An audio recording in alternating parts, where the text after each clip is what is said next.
Zoom-nya sudah dibuka. Ada berapa orang di Zoom-nya?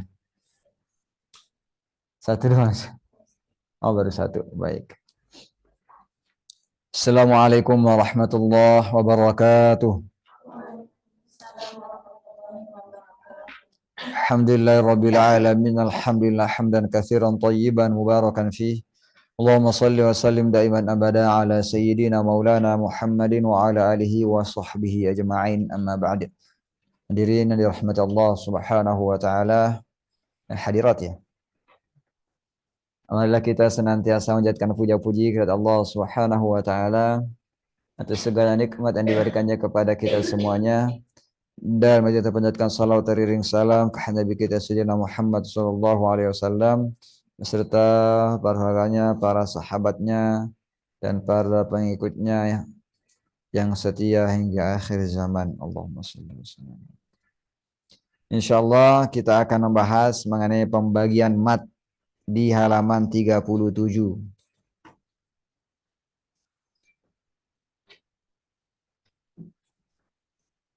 Udah ketemu semuanya?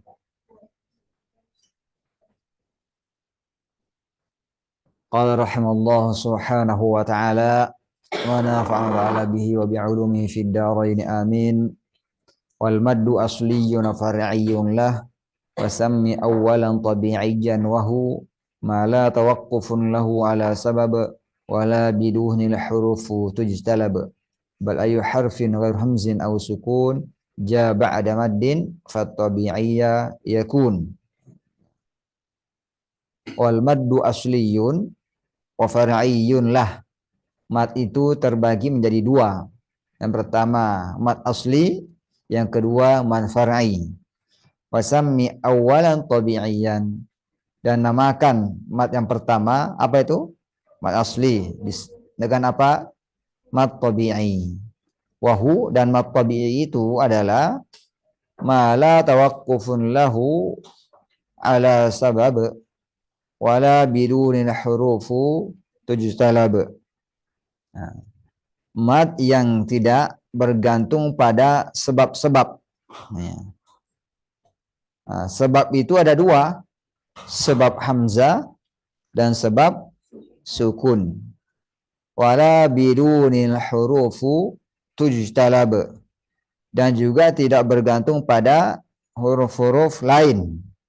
Nah, bal ayyu harfin ghairu hamzin aw sukun, maka huruf apa saja yang datang selain hamzah dan sukun ba'da maddin, ja ba'da maddin fattabi'iyya yakun, huruf tersebut datang setelah huruf mat, maka mat itu merupakan mat tabi'i. Nah, pada 3 bait ini disebutkan mengenai ciri daripada mat. Yang didahului adalah pembahasan pembagian mat. Di matnya ada 2, asli dan far'i. Ya. Kemudian disebutkan pembagian mat asli di sini. Nah, apa cirinya? Mala tawaqqufun lahu ala sabab. Ia tidak bergantung pada sebab. Nah, artinya tidak bergantung pada sebab. Nah, satu. Yang kedua, ia huruf apa saja yang datang setelah huruf mat. Apa huruf mat? Alif, waw, dan ya. Ya. Selain hamzah, selain alif, apa? Selain hamzah ya? Atau alif? Nah, selain hamzah dan sukun. Nah, maka huruf itu menjadi huruf apa? Menjadi mat tabi'i. Berarti kalau mat tabi'i kita contohkan di sini adalah qa.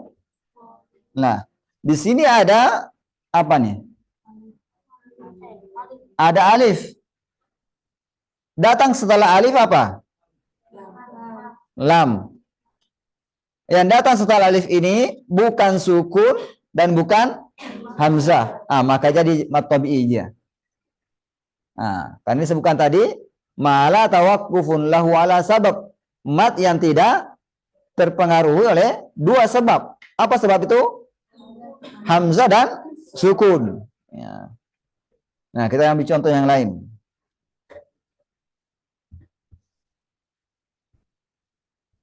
Yaqulu. Ini datang setelah huruf waw apa? Setelah huruf mat ini. Lam lagi. Nah. Lam ini tidak berposisi sukun. Nah. Kemudian lam ini tidak berada pada tempatnya apa? Hamzah.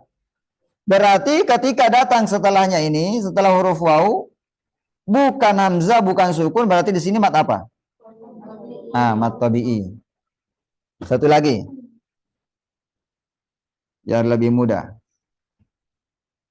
Tila. Nah, di sini apa? Ya, ya ini merupakan apa? Huruf mat. Nah. Kemudian apa disebutkan di situ? Tidak bergantung pada hamzah dan sukun. Ini hamzah. Yang datang di sini hamzah. Bukan. Ini sukun enggak? Bukan. Berarti ini mat apa? Mat tabi'i. Kayak disebutkan huruf apa saja yang datang setelah mat, yaitu waw, apa di sini? Alif. Di sini ya sukun. Selain apa? Hamzah. Selain sukun, maka itu menjadi mat tabi'i. Jadi paham? Mudah kan? Nah, saya tanya. Ini mat apa kira-kira?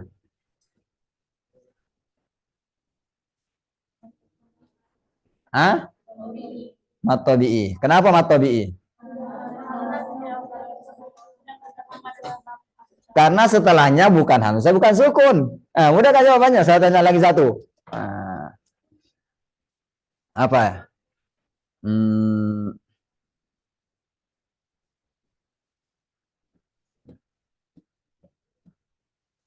Ini mat apa? Bukan mat tabi'i. Apa? Itu jawaban pertamanya. Bukan mat. Kenapa dipahami bukan mat tabi'i? Karena setelah huruf mat ini ada hamzah. Itu pokok pembahasan kita hari ini. Sekarang saya cari contoh yang lain. Dalam kondisi wakaf kita Rabbil Alamin. Alamin. Nah, umpamakan ini sukun. Ini mat apa? Bukan mat tabi'i. Kenapa bukan mat tabi'i? Karena kalau kita berhenti di sini, yang fathah tadi berubah menjadi sukun. Sukun inilah yang menyebabkan ia bukan mat tabi'i lagi. Jadi paham kan? Mudah. Mudah. Sangat mudah sekali. Nah, kemudian ada yang digolongkan ke dalam golongan mat tabi'i atau mat asli. Nah, sekarang kita tanya dulu, apa itu mat asli? Baca di situ. Satu orang, siapa yang mau baca? Ika, ayo baca Ika. Ustazah Ika.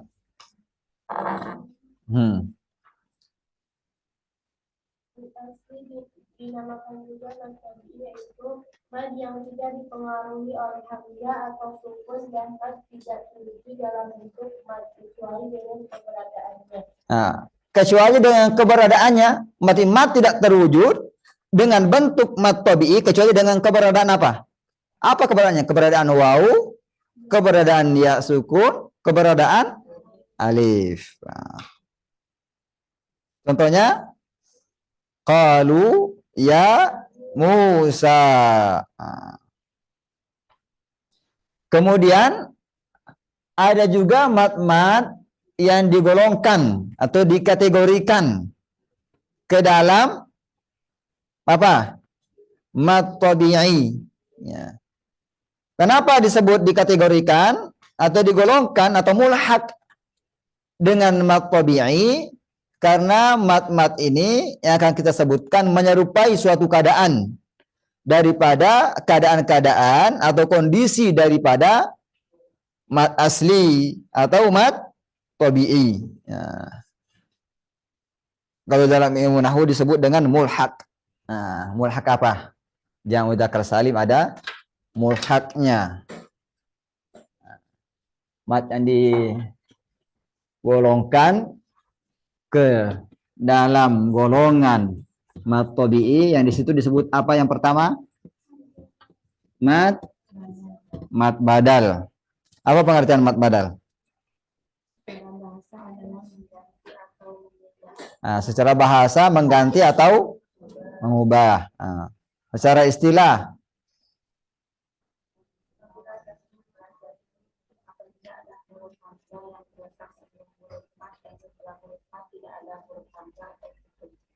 nah, berarti di sini apabila ada huruf hamzah yang terletak setelah huruf atau sebelum? Terletak setelah atau sebelum? Sebelum huruf mat dan setelah huruf mat tidak ada hamzah atau sukun. Kita ambil contoh dikit. Apa namanya?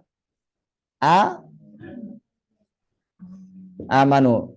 Apa nih? Sebelum huruf mat ada hamzah dan setelah huruf mat bukan hamzah atau sukun. Nah, jadi dia mat badal. Kemudian kita lihat mengapa dinamakan dengan badal. Ayo sini, siapa namanya? Raihana. Ayo baca. Nah, keingat namanya. Kenapa disebut dengan badal? Karena bangsa Arab tidak mengumpulkan dua hamzah dalam satu kata, sedang hamzah yang keduanya sukun. Nah, menteri. Berarti karena orang Arab tidak mengumpulkan dua hamzah, sedangkan hamzah yang kedua sukun. Nah, kita lihat asalnya. Ini asalnya dua huruf. Asalnya dua huruf. Nah, apa itu? Ada di sini apa? Hamzah, kemudian juga ada hamzah. Yang pertama berharokat, yang kedua sukun. Nah, jadi A. Terus bacanya? Kalau mereka menemukan hal ini, mereka mengubah atau mengganti hamzah yang kedua menjadi mat sesuai dengan harokat hamzah pertama. Baik. Jikalau orang Arab menemukan ada dua hamzah yang berdampingan, sedangkan hamzah keduanya sukun, maka hamzah yang kedua yang sukun ini dirubah sesuai dengan harakat huruf pertama. Apa harakat huruf pertama di sini? Fathah. Berarti ia dirubah menjadi alif. Dirubah menjadi alif. Berarti hamzah yang kedua ini dirubah menjadi alif. Jadilah A. Jadi A. Terus apa lagi? Contohnya adalah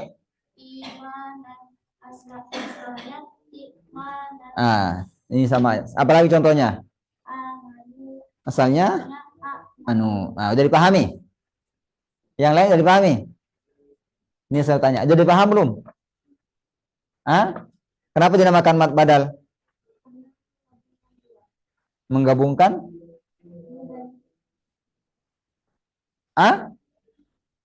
Yang jelas?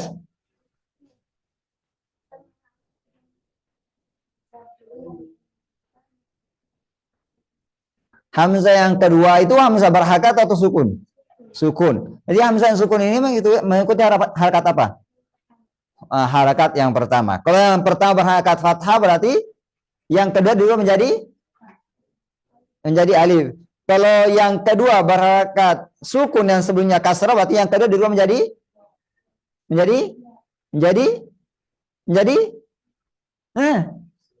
ya sukun. Jadi bukan contohnya.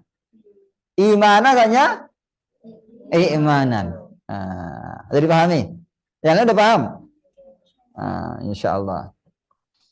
Kemudian kenapa dikatakan ia termasuk golongan mat asli? Apa bacanya? Karena huruf hamzah dipanjangkan jika setelahnya ada huruf mat dan merupakan keadaan tertentu dari mat tabi'i atau asli dibaca panjang dua harokat. Digolongkan ya ke dalam golongan mat asli karena huruf hamzahnya dipanjangkan jika setelahnya ada huruf apa? Setelahnya ada huruf mat, ini dibaca panjang jika setelahnya ada huruf mat. Apa huruf mat di sini? Alif.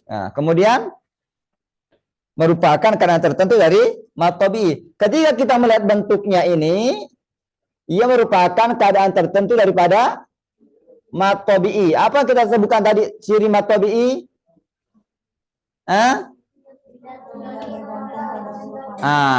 Kita lihat bentuknya. Mad tabi'i. Apa itu? Setelah huruf apa nih? Bukan. Nah kita lihat di sini setelah huruf hamzah apa di sini? Bukan atau hamzah. Berarti dia diserupakan dengan mad tabi'i karena dia menyerupai bentuknya. Tapi kenapa disebut diserupakan? Karena asalnya ini perubahan daripada kata yang mengandung dua hamzah, di mana hamzah kedua sukun, sedangkan hamzah sebelumnya berharakat. Nah, kalau dia mad tabi'i memang asalnya begitu, nggak ada perubahan. Ya, fathah diikuti alif, setelahnya bukan hamzah, bukan sukun. Ini juga fathah diikuti alif, tapi hamzah yang kedua ini yang menjadi alif merupakan perubahan daripada hamzah sukun. Kalau kata imanan, berarti iya-nya itu merupakan perubahan dari hamzah sukun. Jadi kalau mad tabi'i merupakan bentuk aslinya. Nah, kalau kita ini melihat asal bentuknya. Nah, ketika asal bentuknya tidak seperti mad tabi'i, kemudian dirubah menjadi mad tabi'i, maka itu diserupakan dengan hukumnya mad tabi'i karena setelah berubah ya seperti mad tabi'i persis. Sudah dipahami? Nah, baik. Kemudian berikutnya adalah mad iwad. Ayo Ustazah baca. Apa itu mad iwad? Iwad secara bahasa adalah mengganti, sedangkan istilah terminologi mad iwad adalah mengganti fathatain atau tanwin fathah ketika waqaf dengan alif yang dipanjangkan dua harakat. Berarti di sini ada yang diganti. Apa yang kita ganti? Fathatainnya itu diganti menjadi apa?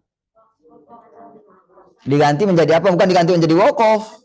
Mengganti menjadi alif yang dipanjangkan dua harakat. Contohnya?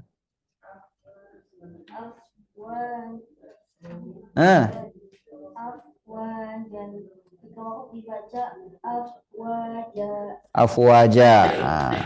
Berarti di sini kita melihat apa? Ada tanwin atau fathatain. Apa itu? Kata apa? Afwajan.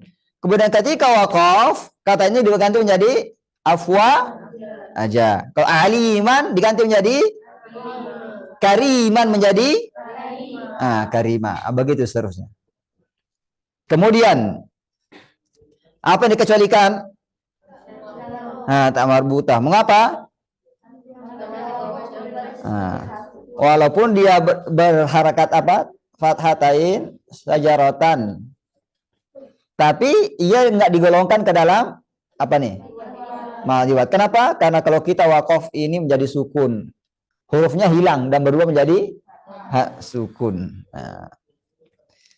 Kemudian apa lagi? Ada kata ma'an. Ma'an ini bentar saya lihat. Kenapa dengan ma'an? Jika waqaf dibaca ma'a. Jadi ketika ini yang digolongkan ke dalam apa? Mad iwad. Kenapa digolongkan ke dalam golongan mad iwad? Karena ketika waqaf bacaannya persis dengan bacaan mad iwad tadi apa itu? Aliman menjadi alima.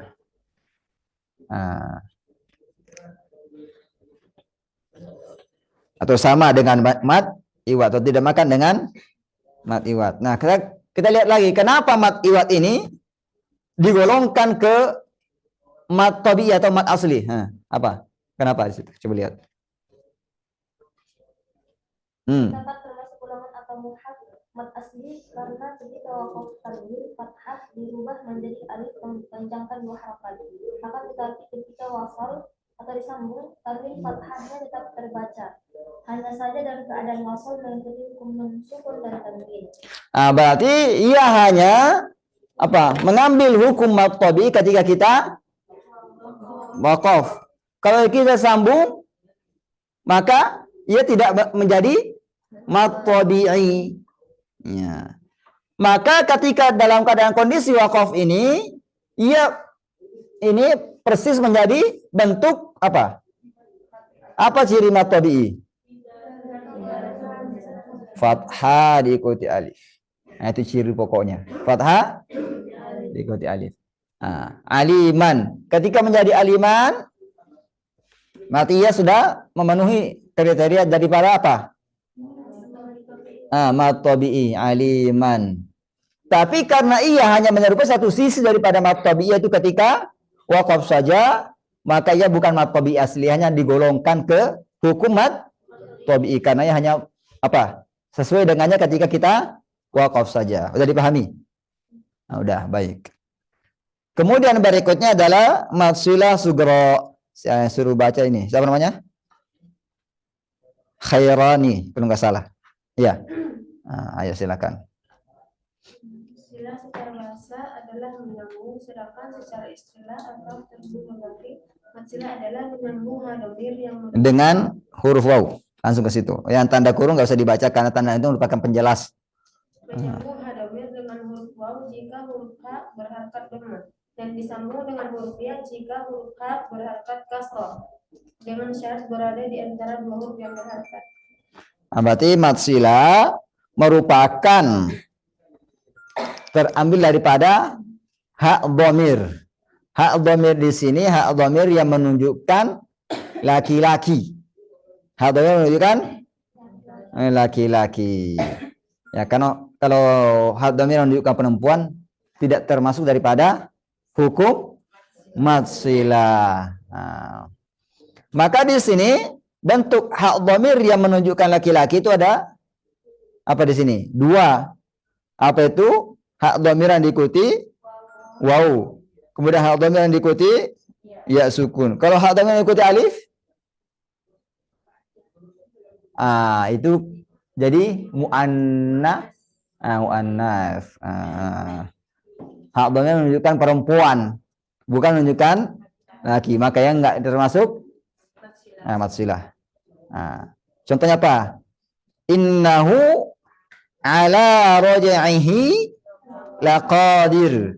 Maka di sini kita melihat kalau di cetakan mushaf Indonesia itu biasanya pakai dhamma terbalik. Dhamma terbalik di atas apanya? Innahu. Kalau cetakan Timur Tengah, innahu ada waw kecil di sini. Tapi yang sesuai dengan pengertian mad tabi'i ini. Kenapa ditambah dengan waw kecil? Asalnya huruf ini tidak ada dalam penulisan. Asalnya tidak ada dalam penulisan. Maka waw kecil ini tidak disebut rasam usmani karena dia hanya tambahan ulama untuk perjelas bacaan. Bukan bagian daripada rasam usmani. Sama dengan tanda ini bukan bagian daripada rasam usmani. Nah, sahabat itu menulis tanpa ada tanda harakat, tanpa ada tanda baca, tanpa ada titik. Tanda harakat, tanda titik datangnya belakangan. Makanya merupakan tanda untuk mempermudah bahwa itu dibaca dengan sesuai dengan apa? Mad tabi'i. Kalau tidak ada setelahnya apa? Hamzah atau sukun. Yang di bagian situ tidur kali ya. Siapa namanya itu? Akhirnya tidur. Enggak menghayal? Enggak melamun? Enggak. Baik. Apa tadi syaratnya? Yang pertama apa? Huruf waw disambung dengan huruf waw jika huruf hanya berharkat dhamma. Contohnya, kalau kapan disambung dengan huruf ya sukun? Ketika setelahnya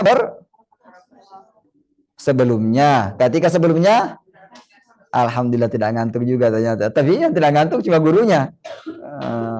Bisa melek, bisa kata-katanya dibalik dan bisa membenarkan. Itu tidak ngantuk namanya. Atau innah, apakah ia masih menyerupai dengan keadaan mad tabi'i? Tidak. Karena ia hanya menyerupai satu keadaan daripada mad tabi'i, yaitu hanya ketika waqaf, ketika wasal saja, Dan tidak menyebut ketika waqaf. Sedangkan mad tabi'i ketika wasal dan waqaf. Karena hanya menyerupai satu sisi, maka hanya disebut digolongkan ke dalam mad tabi'i. Tidak sepertinya seperti mad tabi'i. Sudah dipahami? Baik. Ada nggak belum paham? Ibu Siti, udah paham belum?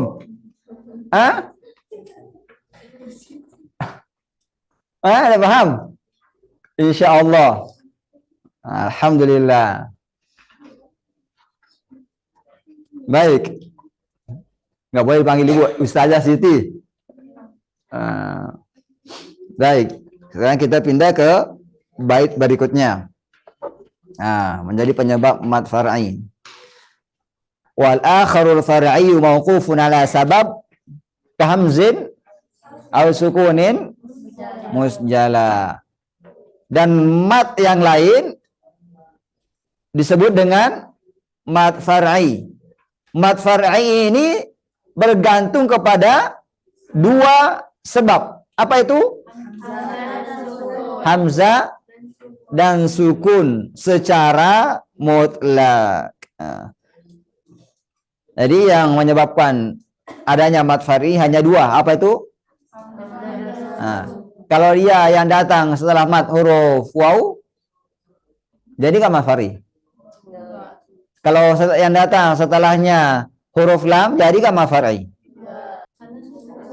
Karena sukun. Kalau yang datang setelahnya huruf kaf, jadi nggak mad far'i. Tidak. Udah dipaham berarti ya. Berarti penyebab mad far'i hanya dua. Apa itu? Hamzah dan sukun. Maka disebutkan di sini secara mutlak itu adalah penjelasan terhadap hamzah dan sukun, karena keduanya penyebab far'i seperti hamzah yang berada setelah mad. Dan ini kita akan bahas nanti ada 3 kondisi ya. Kemudian atau sukun, sama saja sukun itu apa?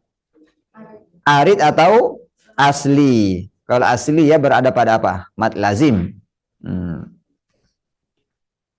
Sebagaimana kita akan bahas. Kemudian disebutkan di sini hurufuhu salasatun fa'iha min lafzi wayin wa yafi nuhiha. Maka huruf mad itu ada 3. Fa'iha, ketahuilah dengan baik. Apa itu?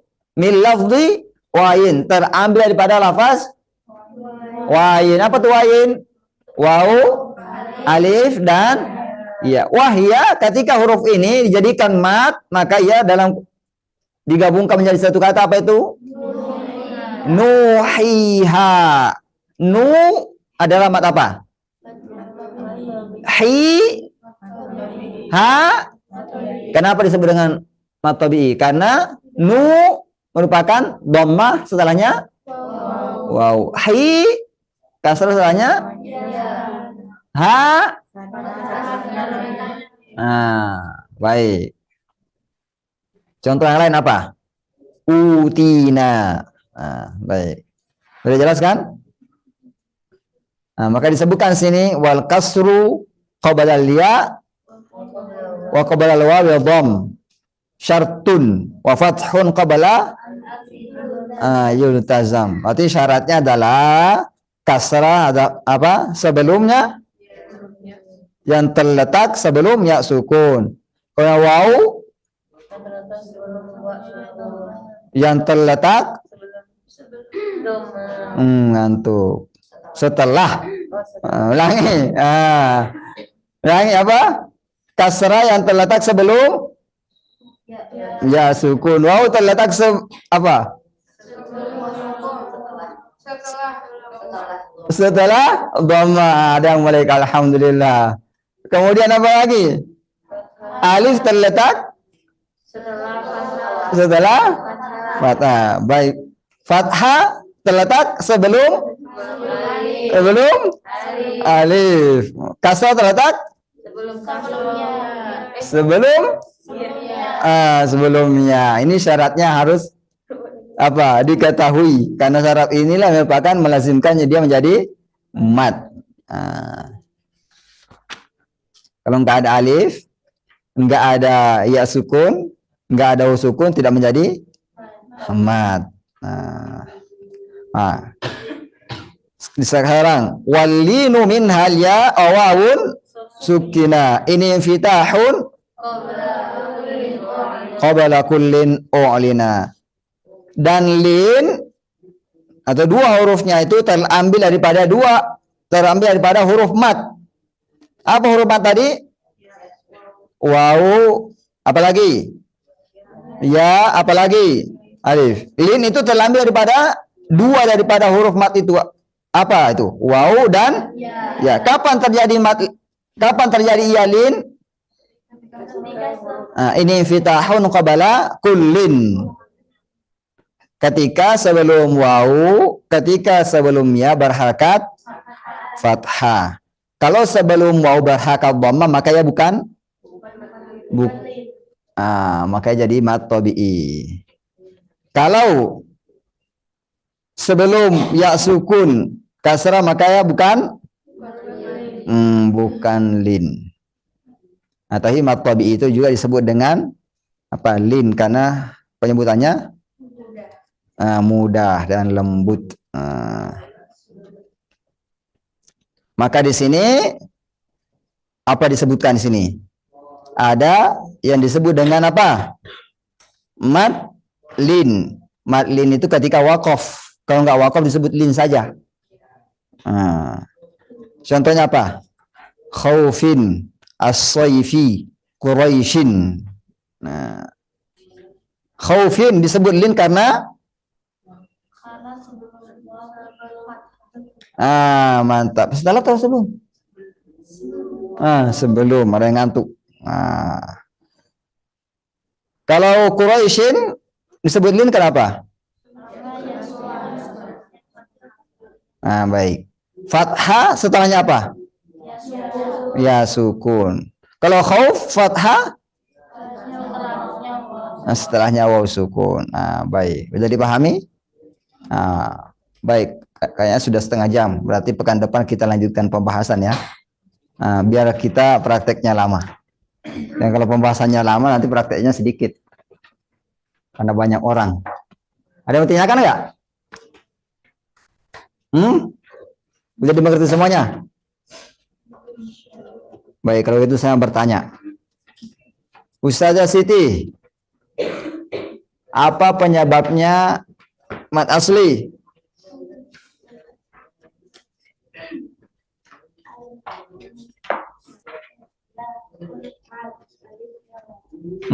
Itu doang?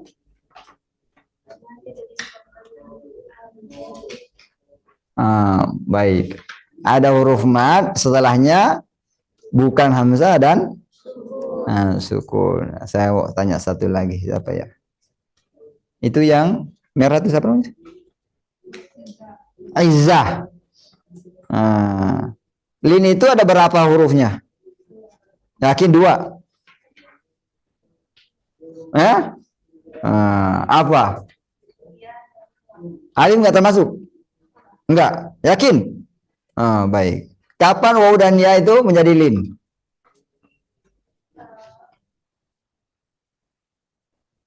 Ini tadi menghayal kayaknya. Kapan? Ada yang mau bantu? Ketika sebelumnya berharakat fathah. Kalau sebelumnya berharakat dhamma, mat tabi'i kalau waw. Kalau sebelumnya berharakat kasrah, kalau iya, baik. Sampai di sini dulu. Saya tanya. Berapa mat yang digolongkan ke golongan mat asli? Yang ini dulu, apa? Nggak boleh melihat. Apa? Wow, alif ya. Apa sih? Yang digolongkan ke mat tabi'i, mat apa saja? Ya, mat iwan. Apa lagi? Mat badal. Mat badal, apa lagi? Mat silah sugro. Ternyata dia membantu. Baik. Minta terima kasih dulu yang bantu.